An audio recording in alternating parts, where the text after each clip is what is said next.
Hey there, I'm Ian, and this is the hidden history of Little Bay, Newfoundland. Little Bay is Newfoundland's once posh and populous mining center. It was founded by a German baron in 1878. The town briefly captivated the world's attention, but less than 3 decades later, the mining had stopped. And by 1905, a horrific fire had reduced its population from over 2,000 people to less than 200, almost overnight. The cultured upper class had moved on, and the hardened working class were made refugees, stranded and broke on the east coast of the island. After that, the tale of the town became an oral history, and much of it was completely lost to time. But in this 21st century, the 19th century digitally resurfaces, if you know where to look. So in these videos, we're going to explore and rediscover Little Bay's story together. And in tonight's episode, I'm considering a claim that an up-and-coming Newfoundland politician named Edward R. Burgess domesticated native caribou to better deliver Little Bay's mail. The reality of the mail system in Little Bay, or the whole island really, was a source of near constant irritation. Newspapers complained that it was faster to send mail to China than it was to St. John's. While Little Bay could boast a telegraph office, its prices were much too high for regular correspondence. And the steamship Plover, which was praised for navigating the ice-packed bays, eventually the ice was too much to traverse by steamship, and the long winter months would cause weather which would slow the mail severely, as it was only delivered by experienced dog sledders, and few could cross the island. The perilous journey would take months, and men and mail were sometimes lost en route. To make matters worse, Little Bay's postmaster, a man named Richard Walsh, was reportedly quite difficult. He was condescending and sometimes even violent to his customers. Further, he conspired with the mine management to control the flow of information.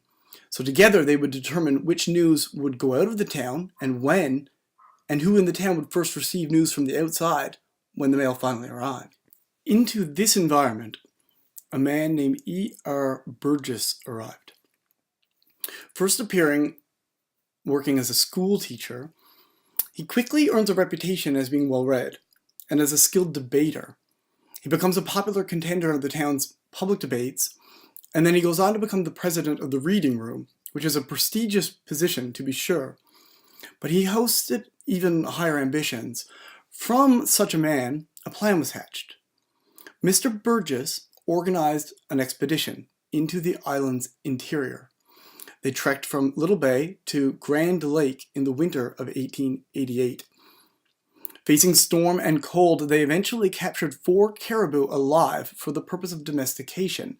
The success of this project was praised, perhaps prematurely, in a letter to the editor of the Evening Telegram that December, with Burgess' energy and philanthropy claimed as deserving for both a gold watch and for a knighthood.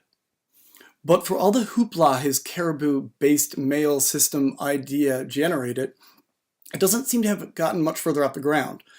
Whether due to an impracticality of domesticating such a beast, or just from a lack of funding, I've yet to find any more mention of it. However, all of this public attention benefited Burgess tremendously. The following year, he was nominated and then subsequently elected to represent the district in government. And as such, he moved to the capital. And while he was not re-elected, his later career continued in government, and he was found working as a sub-collector in Labrador, where he was known for illegally smuggling booze and cruising about the coast quite drunk. Later, after he retired from government, he went on to manage hotels in St. John's, and he did this until his death in 1929. And that's the story of Edward R. Burgess and his attempt to domesticate caribou. I hope you enjoyed this lost tale. I'd like to make more of these. It would be nice if this could reach the family of Edward R. Burgess, because I'd love to find a picture of the man. And that's the story of Newfoundland's smooth-talking, ladder-climbing politician, and how he was aided by one heck of a PR stunt. As such, it's the tale of Newfoundland's mail as once almost delivered by its native caribou. So I hope you enjoyed it, and until next time, thank you for watching.